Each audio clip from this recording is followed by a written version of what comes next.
Jubilito TV Official. Okay, so yun.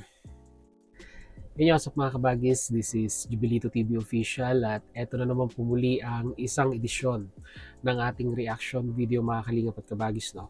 Pero bago po lahat, syempre po, mega love shoutout po muna kay Kuya Val Santos Matubang, kay Ate Edna Vlogs at kay Kalingap Rab.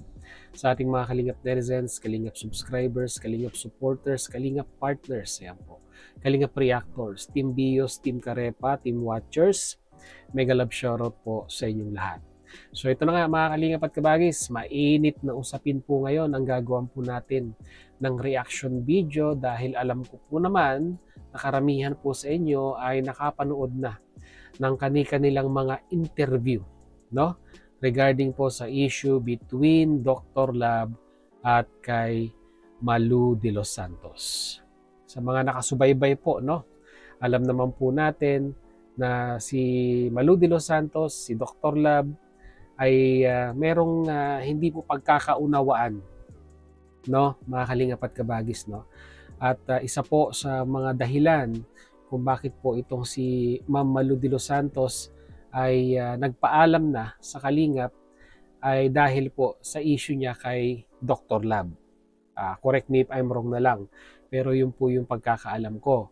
At ayun nga, simula noon ay si Ma'am Malu de los Santos ay kumbaga naging freelancer na reactor na po siya, na kung saan ay both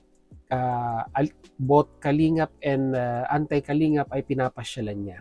Dahil syempre po wala na pong restriction si Ma'am Malu sa kanyang channel. At madalas ay nakikita po natin si Ma'am Malu na bumibisita po dito po kay Kapeso, na kung saan ay sinusuportahan din niya naman po yung kanyang mga live streaming.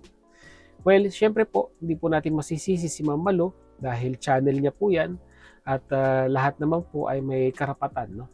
Lahat naman po kami mga content creator ay may karapatan kung sino yung mga gusto naming suportahan na mga nagla-live, no? At nagko-content po dito po sa platform na ito.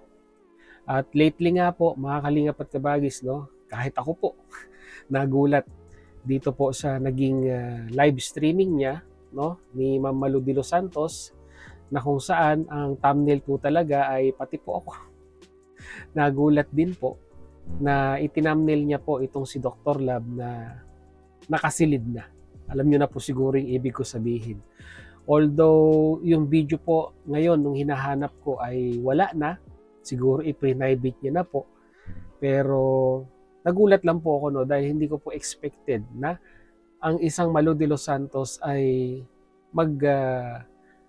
live at mag-thumbnail ng ganon kay Dr. Lab.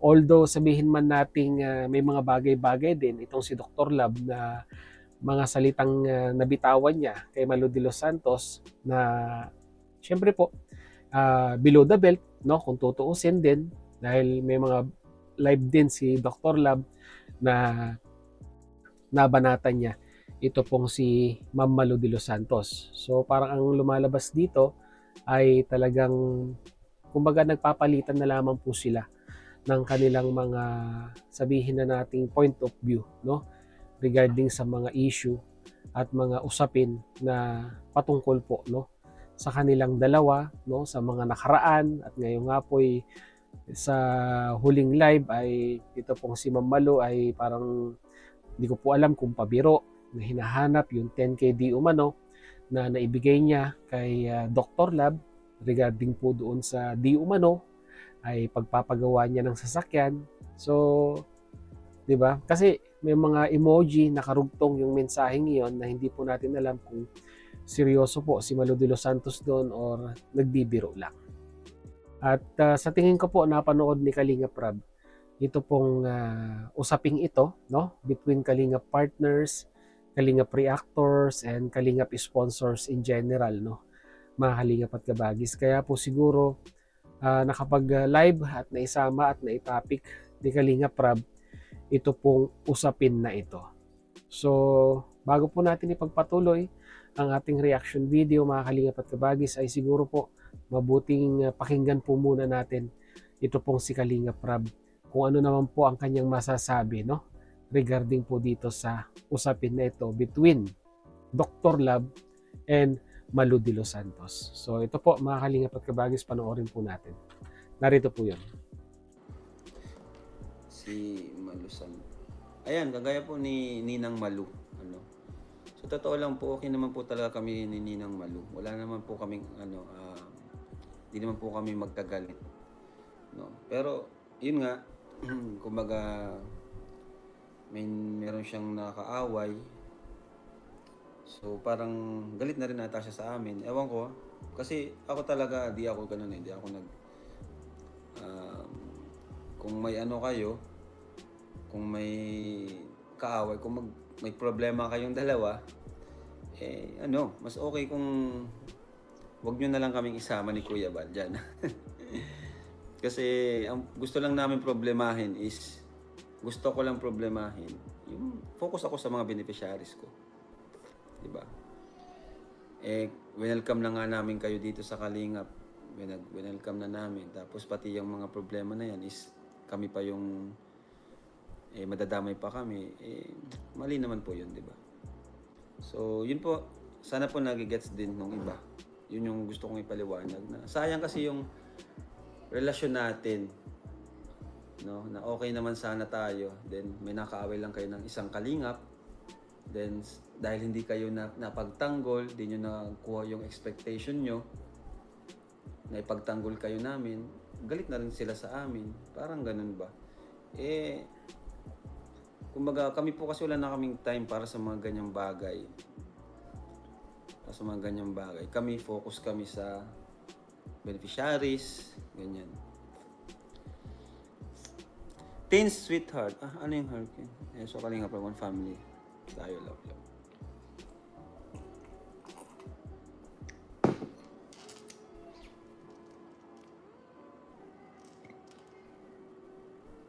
Okay.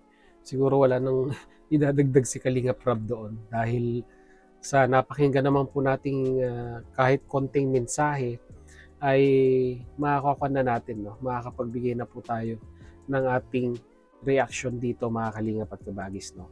So ibig sabihin lang po, no, ang gusto po sigurong iparating ni Kalingap Rob dito ay kung meron kang kaaway, kung meron kang hindi nagugustuhan, or meron kang kasamaan ng loob na isang Kalingap partners or isang Kalingap reactors, no? Kung ano man ang inyong isyong pinagtatalunan, ang inyong pinag-aawayan, ang gusto lang mangyari ni Kalingap Rob, ilabas nyo ang Kalingap or wag nyo silang i-involve.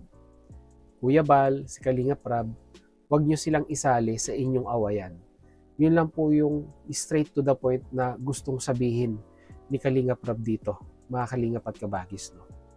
Kasi sabi niya nga naman, welcome na kayo sa Kalingap, tapos parang sila pa yung lalabas na referee, no? Sa inyong dalawa, sa inyong bangayan, ay sabi nga ni Kalingap Rob ay nakapokus siya sa kanyang mga beneficiaries, no?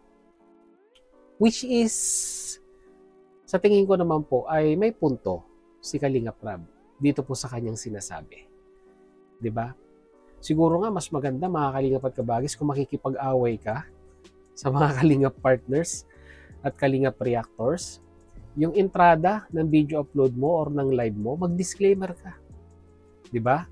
Na kung ano man ang masabi mo sa live na ito or sa video upload na ito ay wala pong kinalaman si Kalingap Rob at si Kuya Bal Santos Matubang, 'di ba? At ang pawang sasabihin ko lamang po ay kumbaga parang base sa aking opinion, 'di ba? At interpretasyon sa mga issue, no, na gusto ko pong itackle ngayong araw na ito. Dapat ganoon ang entrada.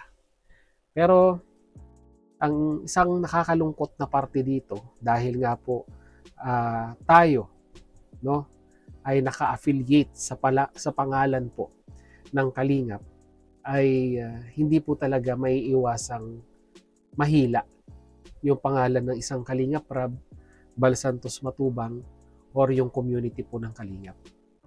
Kasi, 'di ba? Naka-affiliate tayo. 'Di ba? Nakadikit sa pangalan natin yung salitang Kalingap. Parang pag sinabi mong Jubilito TV official, ay reactor ng Kalingap yan. Di ba? Nandun yung salitang Kalingap. Pag nabanggit po yung mga pangalan natin. Kaya, sabi nga ni Kon, di ba? Sabi ni Kalingap Rab, kung pwedeng magmahalan na lang at magpapasko na. Di ba? At napanood ko dun sa video upload ni Kuya Brooks na sabi ni Dr. Lab na handa naman siyang magpatawad, di ba? Kung siguro mamarapatin ng pagkakataon, ay siguro naman ay kaya pang makipag-reconciliate ang bawat panig kung mag-uusap lamang ng masinsinan at sabihin na nating seryosohan. Pero siguro hanggat sa tingin ko po, no, habang ang parehas na kampo ay nagpapataasan ng ihi, nagpapataasan ng pride, ay wala po tayong masisettle sa ganung usapin. Pwera na lamang po kung meron pong isa na, na magpapakumbaba at ia-approach yung kalaban or sabihin na nating kaaway niya dito sa social media, ay wala pong mangyayaring, di ba, pagpapatawad, di ba? Ang kwan lang kasi, di ba, parang ang bigat sa kalooban na, di ba, sa araw-araw, sa kayo magla-live, sa kayo magko-content, nandyan palagi sa isipin mo yung mga ganitong usapin. Ganitong issue na magpapabagabag sa iyong kalooban. Kumbaga wala kang peace of mind, mga Kalingap at Kabagis, no? Sa tuwing maiisip mo yung mga ganitong bagay-bagay. And I hope na hindi ito ang kwan, no? Hindi ito yung chapter na magsasara, no, sa muling sabihin na nating reconciliation between Dr. Lab and Malu de los Santos.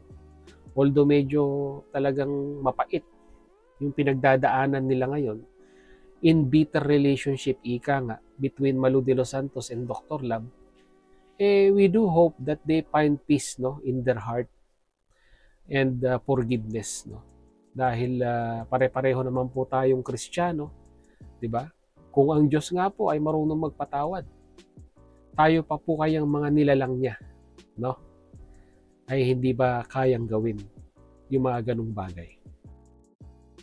So, yun lang po, no, mga Kalingap at Kabagis, ang ating reaction video for today. And once again, your opinion matters. At ano po ba masasabi ninyo, mga Kalingap at Kabagis? Ito po bang si Dr. Lab at si Ma'am Malu de los Santos ay may pag-asa pang magkaayos sa bandang dulo ng usaping ito? Lagay nyo po sa ating comment section, mga Kalingap at Kabagis, no? So yun, muli maraming salamat po, no, dahil hanggang sa dulo po ng ating reaction video ngayong araw na ito ay nasamahan nyo po muli si Jubilito TV Official. At muli po, papaalala po ang inyong host. So mga hindi pa po nakasubscribe po, no, sa ating YouTube channel, ayan po, wala pong bayad yan, subscribe nyo na po, Jubilito TV Official. At sa mga nagustuhan po ang ating reaction video for today, ay paki-like naman po, mga Kalingap at Kabagis. So yun, hanggang dito na lang. Once again, this is Jubilito TV Official, proud member po, no, ng Team Koos at ng Team Bios. As I always say, mga Kalingap and Kabagis, peace, God first. God bless po. Bye-bye! Jubilito TV Official.